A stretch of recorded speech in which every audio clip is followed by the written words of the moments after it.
Bonjour à tous, aujourd'hui je suis dans une période un petit peu marquée par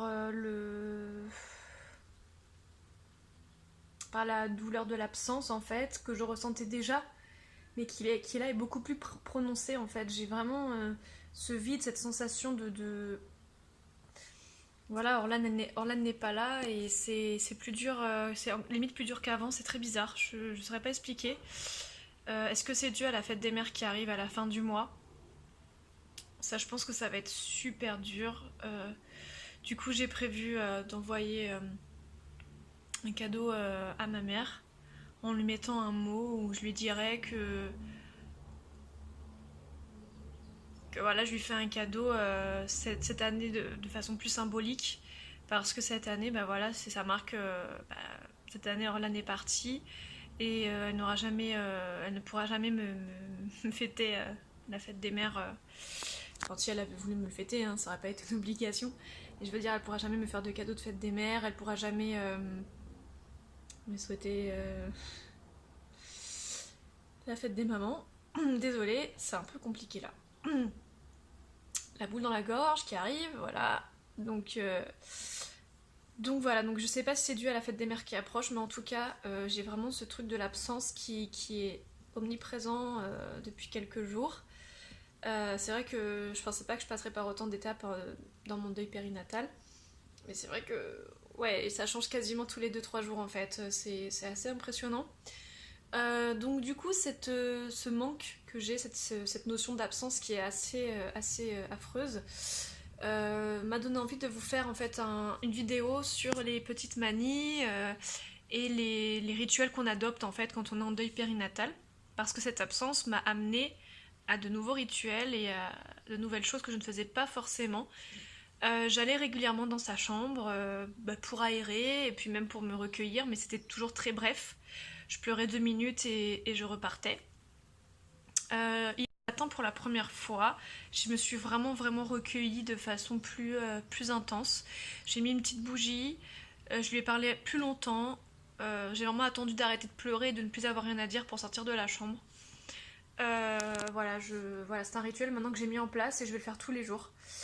Je l'ai fait aujourd'hui aussi. Voilà, c'est un besoin que j'ai en ce moment de ritualiser cette absence. Je ne sais pas pourquoi, mais ça me fait du bien. Euh, voilà, voilà. Après, bien sûr, il n'y a pas que ça, hein. Ça, c'est un des rituels. Voilà.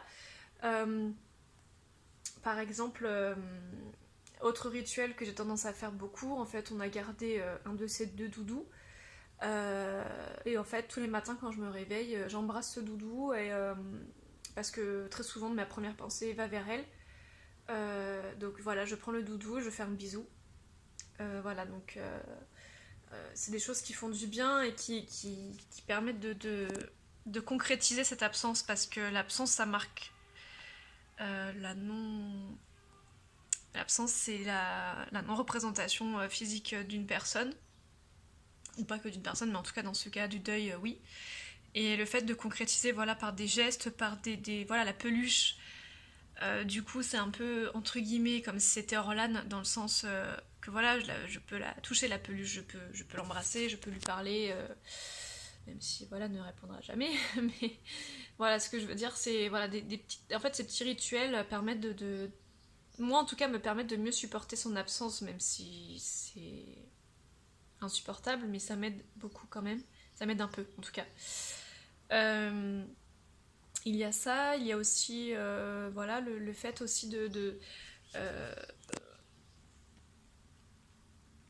très souvent je m'imagine une future grossesse en me disant ça va être la petite sœur ou le petit frère d'Orlan.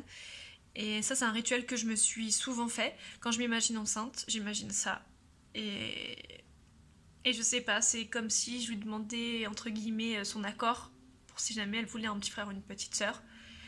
Et pareil, c'est un petit rituel qui me fait du bien. Ça peut paraître ne pas être, ça peut vous paraître ne pas être un rituel, mais pour moi, le fait de faire ça constamment, de façon machinale, pour moi, ça en devient un.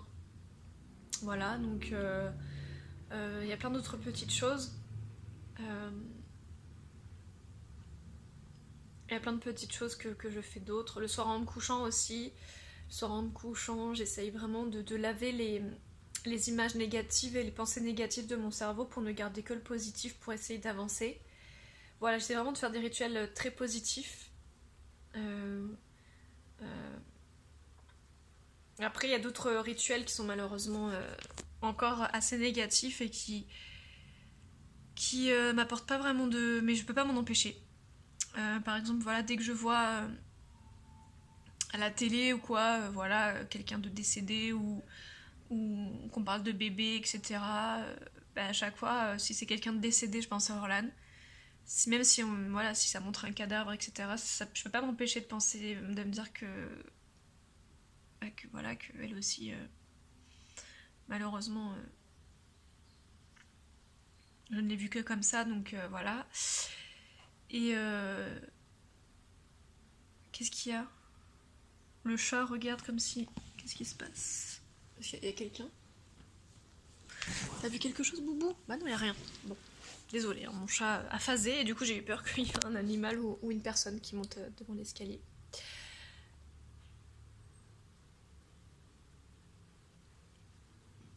Non, c'est bon. Je flippe pour rien.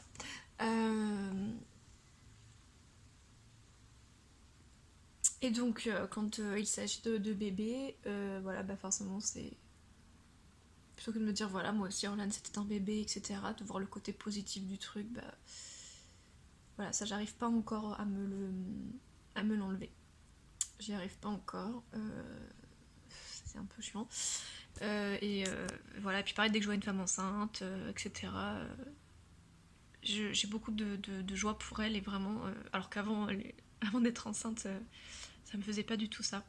Maintenant, dès que je vois une femme enceinte, ça m'apporte beaucoup de joie. Et du coup, bah, je suis en attente de me dire, est-ce qu'un jour je pourrais refaire? Est-ce que... En fait, c'est long. Parce que si je peux réessayer, c'est pas avant au moins janvier, allez, décembre 2018, janvier 2020.